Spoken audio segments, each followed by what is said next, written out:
जय हिंद दोस्तों, कैसे हो आप लोग। आशा करता हूँ आप सभी लोग अच्छे होंगे और अपने पेपर की तैयारी कर रहे होंगे। दोस्तों यहाँ पर जीके जीएस का प्रैक्टिस सेट नंबर 9 है। नवा प्रैक्टिस सेट नंबर लेकर आ चुके हैं और यहाँ पर 40 महत्वपूर्ण प्रश्न हैं। ये जीके जीएस का प्रैक्टिस सेट है। इसमें ITBP, tradesman, animal transport, CISF, BSF, CRPF, SSB सभी एग्जाम के लिए महत्वपूर्ण प्रश्न रहने वाले हों। ठीक है, चाहे वो आईटीबीपी ड्राइवर हो या फिर आईटीबीपी ट्रेडमैन हो। ठीक है, सभी एग्जाम के लिए जीके जीएस का महत्वपूर्ण प्रैक्टिस सेट है। तो दोस्तों 40 प्रश्नों में से 38 या 40 प्रश्न ऐसे ही हैं। ठीक है, इसमें से बताने हैं कितने प्रश्न आप लोगों ने सही किए हैं। कमेंट बॉक्स में कमेंट करके जरूर बताइएगा। प्लीज़ जो भी अच्छे चैनल पे नए हैं तो चैनल को सब्सक्राइब कर लें। चलिए वीडियो स्टार्ट करते हैं और प्लीज़ वीडियो को शेयर किया करें स्टडी ग्रुप में। ठीक है ना, वीडियो को स्टडी ग्रुप में शेयर कर दिया करें और लाइक जरूर करें। देखिए दोस्तों यहाँ पर पहला क्वेश्चन क्या बना है। पहला क्वेश्चन इंपॉर्टेंट है। पहला क्वेश्चन सोडा लाइम मिश्रण है। किसका मिश्रण है? Soda lime. तो साइंस का क्वेश्चन है NH4OH NH4OH plus CaO Na2CO3 plus CaO CaCO3 plus NaOH NaOH plus CaO। तो पहले क्वेश्चन का करेक्ट आंसर हो जाएगा इसका ऑप्शन नंबर डी वाला NaOH प्लस CaO। ठीक है ना, डी करेक्ट आंसर हो जाएगा। याद रखिए दोस्तों आप लोग। अगला प्रश्न ध्यान से देखिएगा। निम्न में से कौन सा वर्षा का एक रूप नहीं है? दोस्तों कौन सा इसमें से वर्षा का एक रूप नहीं है? पर्वतीय वर्षा, कोहरा, हिमपात, ओलावृष्टि। तो दोस्तों सेकंड का करेक्ट है ऑप्शन नंबर बी वाला, कोहरा। ठीक दोस्तों, ये वर्षा का एक रूप नहीं है।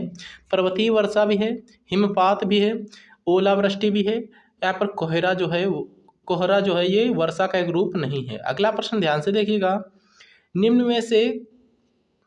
निम्न में से किस नदी का उद्गम भारतीय क्षेत्र में नहीं होता है? किस नदी का उद्गम भारतीय क्षेत्र में नहीं होता है बताइए आप लोग।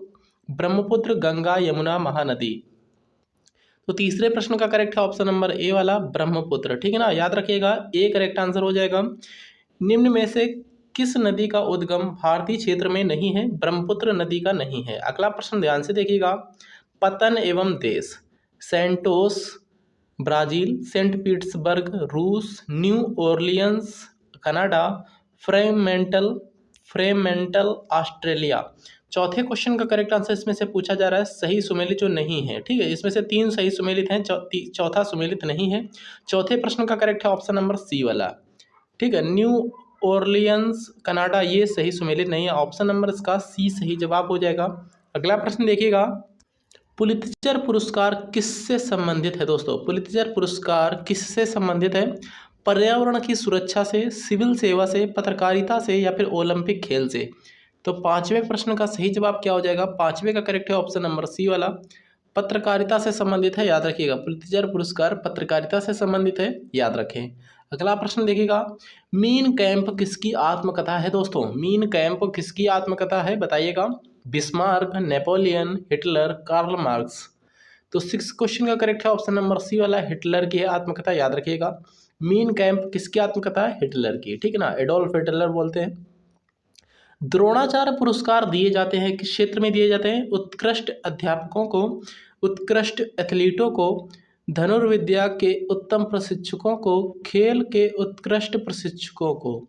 तो दोस्तों द्रोणाचार्य पुरस्कार दिए जाते हैं खेल के उत्कृष्ट प्रशिक्षकों को। ठीक है ना, जो ट्रेंड करते हैं खिलाड़ी को ट्रेंड जो करते हैं उन्हीं को दिया जाता है द्रोणाचार्य पुरस्कार। ग्रीन हाउस गैसें हैं, कौन कौन सी गैसें हैं ग्रीन हाउस गैसें बताइए आप लोग। CO2, CH4 एवं CFC। CO2, CH4, SO2 एवं O2। CO2, NOH2S और CO। CONH3H2S एवं N2। तो दोस्तों यहाँ पर पूछा गया ग्रीन हाउस गैसें कौन कौन सी हैं? तो 8वें का करेक्ट है ऑप्शन नंबर ए वाला, CO2 यानी कार्बन डाइऑक्साइड, CH4 यानी मीथेन, CFC क्लोरोफ्लोरोकार्बन। तो ये तीनों गैसें कैसी गैसें हैं? ग्रीन हाउस गैसें हैं, याद रखिएगा। अगला प्रश्न देखिएगा। किसने सैन्य शासन के क्षेत्र में दाग यानी घोड़ों को दागने की प्रथा एवं सैनिकों के हुलिया रखने का प्रचलन शुरू किया था? दोस्तों तो बलबन, अलाउद्दीन खिलजी, इल्तुतमिश या फिर सिकंदर लोदी। 9वें प्रश्न का करेक्ट है ऑप्शन नंबर बी वाला, अलाउद्दीन खिलजी। ठीक है ना, याद रखिएगा, बी करेक्ट आंसर इसका हो जाएगा। किसने सैन्य शासन के क्षेत्र में घोड़ों के दागने की प्रथा एवं सैनिकों के हुलिया रखने का प्रचलन शुरू किया था? अलाउद्दीन खिलजी ने। अगला प्रश्न देखिएगा, सम्राट अकबर द्वारा किसको जरी कलम की उपाधि से अलंकृत किया गया? दोस्तों, सम्राट अकबर द्वारा किसको जरी कलम की उपाधि से अलंकृत किया गया? दोस्तों, मोहम्मद हुसैन, मोहम्मद खां, या फिर अब्दुर्रस्मद, या फिर मीर सैयद अली। 10th का करेक्ट है ऑप्शन नंबर ए वाला, मोहम्मद हुसैन। ठीक है भाई, मोहम्मद हुसैन था जिसको जरी कलम उपाधि से अलंकृत किया गया था। अगला प्रश्न देखिएगा, जहांगीर के निर्देश पर किसने अबुल फजल की हत्या कर दी? दोस्तों, जहांगीर के निर्देश पर किसने अबुल फजल की हत्या कर दी थी? बताइएगा। वीर सिंह बुंदेला, यूसुफ भाइयों ने, उजबेगों ने, या फिर अफगानों ने? तो 11th का करेक्ट है ऑप्शन नंबर ए वाला, वीर सिंह बुंदेला ने। ठीक है ना। जहांगीर के निर्देश पर किसने अबुल फजल की हत्या कर दी थी? वीर सिंह बुंदेला ने, याद रखें। अगला प्रश्न देखिएगा, प्लासी की लड़ाई 1757 में सिराजुद्दौला को पराजित किया था? दोस्तों, किसने पराजित किया था? Canning, Clive, Hasting, Cornwallis. 12वें प्रश्न का करेक्ट है ऑप्शन नंबर बी वाला, क्लाइव। ठीक है ना, याद रखेंगे, बी करेक्ट आंसर हो जाएगा। प्लासी की लड़ाई में सिराजुद्दौला को पराजित किया था क्लाइव ने। अगला प्रश्न देखिएगा, किसे आधुनिक भारत का जनक कहा जाता है? दोस्तों, किसे आधुनिक भारत का जनक कहा जाता है? लाला लाजपत राय, महात्मा गांधी, राजा राम मोहन राय, भगत सिंह। 13 का करेक्ट है ऑप्शन नंबर सी वाला, राजा राम मोहन राय। ठीक है, याद रखिएगा, सी करेक्ट आंसर हो जाएगा। आधुनिक भारत का जनक किसे कहा जाता है? राजा राम मोहन राय को कहा जाता है, याद रखेंगे। अगला प्रश्न देखिएगा, किसने कहा था कांग्रेस पतन के लिए लड़खड़ा रही है? दोस्तों, किसने कहा था कांग्रेस पतन के लिए लड़खड़ा रही है? Lord Hamilton, Lord Curzon, Lord Dufferin, या फिर लॉर्ड मिंटो? तो दोस्तों, 14 का करेक्ट है ऑप्शन नंबर बी वाला, लॉर्ड कर्जन ने कहा था कि कांग्रेस पतन के लिए लड़खड़ा रही है। ठीक है ना, कर्जन ने कहा था, याद रखें। तीनों गोलमेज सम्मेलन में भाग लेने वाला कौन था? दोस्तों, तीनों गोलमेज सम्मेलन में भाग लेने वाला है डॉक्टर भीमराव अंबेडकर, महात्मा गांधी, दादा भाई नौरोजी, इनमें से कोई नहीं। 15 का करेक्ट है ऑप्शन नंबर ए वाला, Baba Saheb doctor Bhimrao Ambedkar. A correct answer हो जाएगा, याद रखिए आप लोग।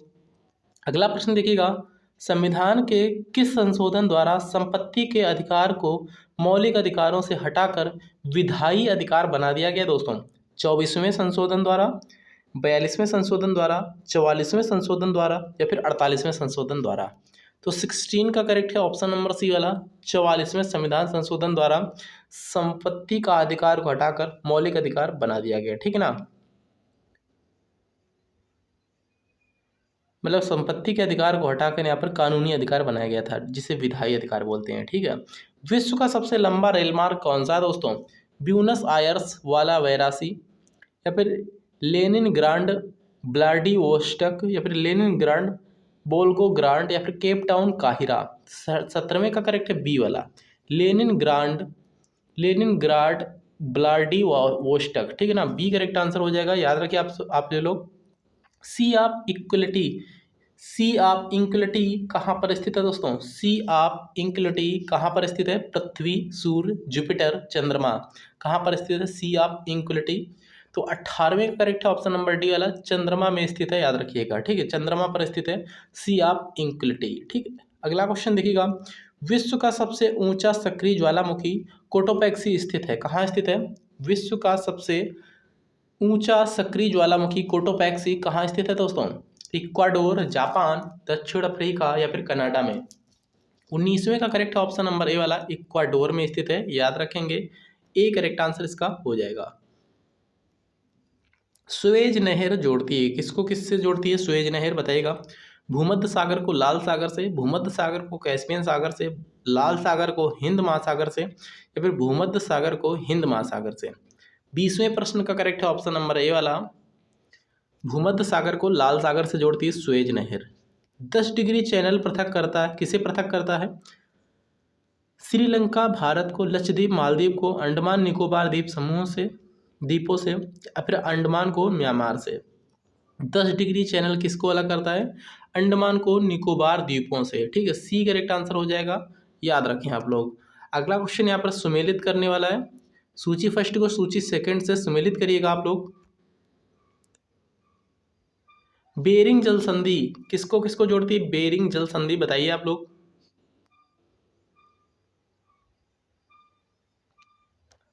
तो ये जोड़ती है उत्तरी अमेरिका एशिया को, ठीक है, उत्तरी अमेरिका एशिया को जोड़ती है। पहले का 3 हो जाएगा, ये हटा दो। और बी का हो जाएगा एक, पाक जल संधि भारत और श्रीलंका को जोड़ती है, पाक जल संधि। और जिब्राल्टर जल संधि किसे जोड़ती है दोस्तों? यूरोप और अफ्रीका को जोड़ती है जिब्राल्टर जल संधि। तो सी का हो जाएगा 2, सी का 2 इसमें भी नहीं है।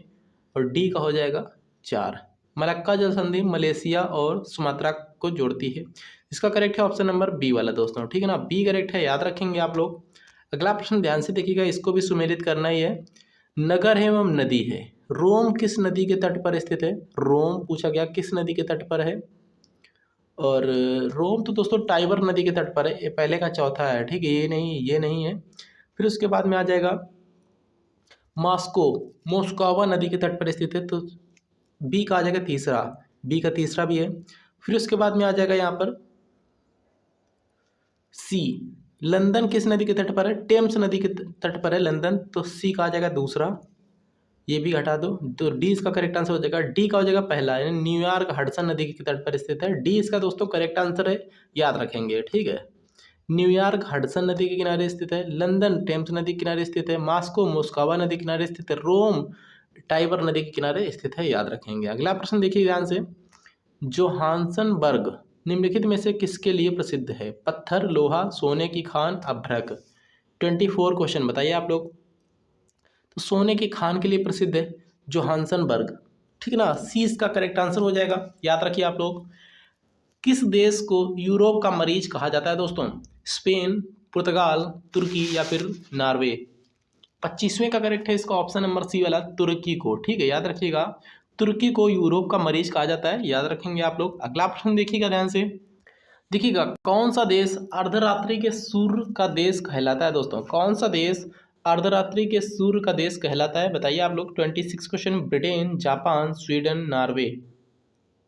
26वें का करेक्ट है ऑप्शन नंबर डी वाला, नॉर्वे, ठीक है ना, अर्धरात्रि का सूर्य के देश के नाम से कहलाता है, अर्धरात्रि के सूर्य का देश कौन कहलाता है? नॉर्वे देश। अगला प्रश्न देखिएगा, कौन इनमें से सुमेलित नहीं है, बताइए आप लोग, कौन संयुग में से सही सुमेलित नहीं है? तो जोजिला दर्रा जम्मू कश्मीर में बिल्कुल करेक्ट है, सिपकिला दर्रा हिमाचल प्रदेश में बिल्कुल सही है, और तुजू दर्रा मणिपुर में बिल्कुल सही है। इसका सी वाला सही नहीं है, जयलेपा दर्रा ये अरुणाचल प्रदेश में नहीं है। इसका आंसर सही आंसर हो जाएगा ऑप्शन नंबर सी, ठीक है, सी करेक्ट है, याद रखेंगे। इसको भी सही सुमेलित करना है, जिसमें से सही सुमेलित जो ना हो पूछा गया। कौन सा शहर किस नदी के तट पर स्थित है बताना है इसमें से। उज्जैन क्षिप्रा नदी के तट पर बिल्कुल सही है, सूरत तापी नदी के तट पर है, हैदराबाद मूसी नदी के तट पर है, कानपुर दोस्तों ये यमुना नदी के तट पर नहीं है, इसका डी करेक्ट आंसर हो जाएगा। ये गंगा नदी के तट पर स्थित है, याद रखेंगे। राष्ट्रीय वन अनुसंधान संस्थान कहाँ स्थित है दोस्तों? राष्ट्रीय वन अनुसंधान संस्थान कहाँ स्थित है? मंसूरी, नई दिल्ली, नागपुर, देहरादून। 29 का करेक्ट है ऑप्शन नंबर डी वाला, देहरादून में स्थित है। राष्ट्रीय वन अनुसंधान संस्थान कहाँ स्थित है? देहरादून में स्थित है। दुधवा राष्ट्रीय उद्यान कहाँ स्थित है दोस्तों? दुधवा राष्ट्रीय उद्यान मध्य प्रदेश, उत्तर प्रदेश, तमिलनाडु, ओडिशा। 30 क्वेश्चन का करेक्ट है ऑप्शन नंबर बी वाला, उत्तर प्रदेश में स्थित है दुधवा राष्ट्रीय उद्यान, ये भी आप सभी को याद रखना है। अगला प्रश्न देखिएगा, जब एक वस्तु की गति दोगुनी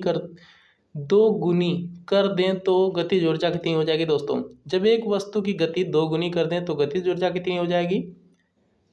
2 गुनी हो जाएगी, 4 गुनी हो जाएगी, समान रहती या फिर 3 गुनी हो जाएगी? तो दोस्तों 2 गुनी करने पर गतिज ऊर्जा हो जाएगी इसकी 4 गुनी हो जाएगी, बी करेक्ट है, याद रखेंगे आप लोग। दूध से क्रीम निकालने में कौन सा बल लगता है दोस्तों? दूध से क्रीम निकालने में कौन सा बल लगता है बताइए आप लोग। 32 का करेक्ट आंसर हो जाएगा इसका ऑप्शन नंबर ए वाला, अपकेंद्रीय बल लगता है, ठीक, ना कि अभी, अपकेंद्रीय बल लगता है, ए करेक्ट है, याद रखें आप लोग। डॉपलर प्रभाव संबंधित है, किससे संबंधित है? ध्वनि से, जनसंख्या से, मनोविज्ञान से, मुद्रा प्रचलन से। 33 का करेक्ट है इसका ऑप्शन नंबर ए वाला, ध्वनि से संबंधित है डॉपलर प्रभाव, याद रखें आप लोग।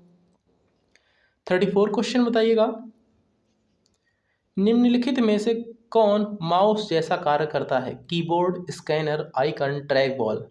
तो 34 का करेक्ट है ऑप्शन नंबर डी वाला, ट्रैक बॉल जो है दोस्तों ये माउस की तरह कार्य करता है, याद रखेंगे। अगला प्रश्न देखिए ध्यान से, टैली 35 क्वेश्चन, टैली सॉफ्टवेयर का प्रयोग किया जाता है डीटीपी के लिए, संचार के लिए, नेटवर्किंग के लिए या फिर अकाउंटिंग के लिए। 35 का करेक्ट है ऑप्शन नंबर डी वाला, अकाउंटिंग के लिए प्रयोग किया जाता है डीटी टैली का प्रयोग। ठीक है, टैली का प्रयोग किसके लिए किया जाता है? अकाउंटिंग के लिए। भारत में सर्वप्रथम दिखाई देने वाला कंप्यूटर वायरस कौन सा था? C Brain, Columbus, MacBug, Michelangelo virus. 36 का करेक्ट है ऑप्शन नंबर ए वाला, सी ब्रेन। ठीक है, ए करेक्ट आंसर हो जाएगा। याद रखें आप लोग, भारत में सर्वप्रथम दिखाई देने वाला कंप्यूटर वायरस कौन सा था? सी ब्रेन था। उत्तर प्रदेश में पंचायती राज संस्थाओं में महिलाओं के लिए आरक्षित स्थानों की संख्या कितनी है दोस्तों?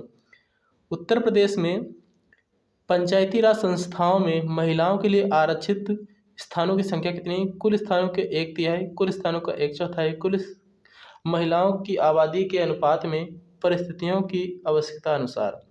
तो 37 का करेक्ट है ए, कुल स्थानों की 1/3। ठीक है ना, ए करेक्ट है, याद रखेंगे। आज का लास्ट क्वेश्चन देखिएगा, अक्रिय गैस कौन सी नहीं है इसमें से? निम्नलिखित में से अक्रिय गैस नहीं है? रेडॉन नहीं, यहाँ पर जिनॉन, आर्गन, हीलियम या फिर नहीं, यहाँ पर ये जिनॉन है, ये जिंक। ठीक है, जेडन है जिंक, ये जिनॉन, जिंक, हीलियम, आर्गन। तो दोस्तों इसमें से अक्रिय गैस पूछी गई कौन सी नहीं है? तो जिंक नहीं है, ए करेक्ट आंसर हो जाएगा इसका, याद रखेंगे। मिलते हैं नेक्स्ट अच्छे इंपॉर्टेंट वीडियो में। थैंक यू, जय हिंद दोस्तों।